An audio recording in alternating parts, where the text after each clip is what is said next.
katika kitabu cha Kumbukumbu la Torati.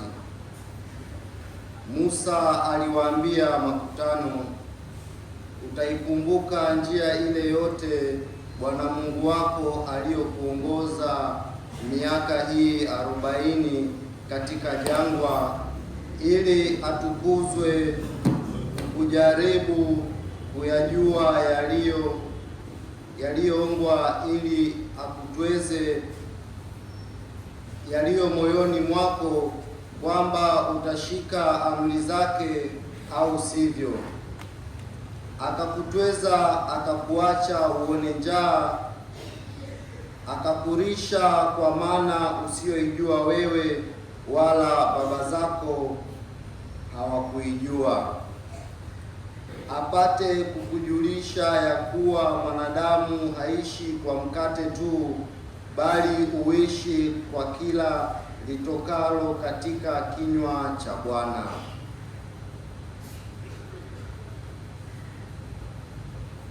Basi hapo moyo wako usiinuke ukamsahau Bwana Mungu wako, aliyekutoa katika nchi ya Misri, katika nyumba ya utumwa, aliyekuongoza katika jangwa lile kubwa lenye kitisho, lenye nyoka za moto na nge, nchi ya kiu isiyokuwa na maji, aliyekutolea maji katika mwamba mgumu, aliyekulisha jangwani kwa maana wasioijua baba zako.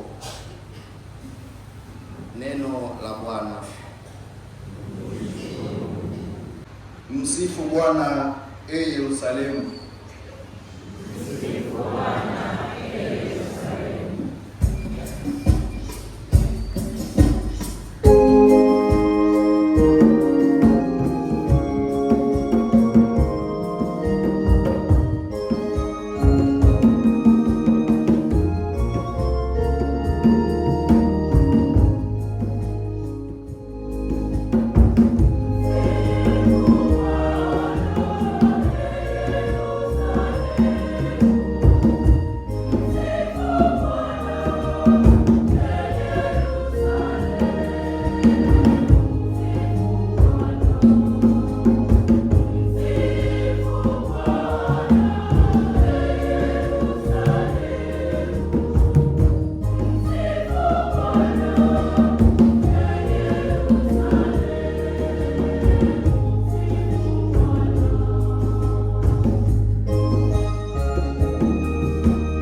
Kikombe kile cha baraka tukibarikicho, je, si ushirika wa damu ya Kristo? Mkate ule tumegao, si ushirika wa mwili wa Kristo? Kwa kuwa mkate ni mmoja, sisi tulio wengi tu mwili mmoja, kwa maana sisi sote tupokea sehemu ya ule mkate mmoja. Neno la Bwana.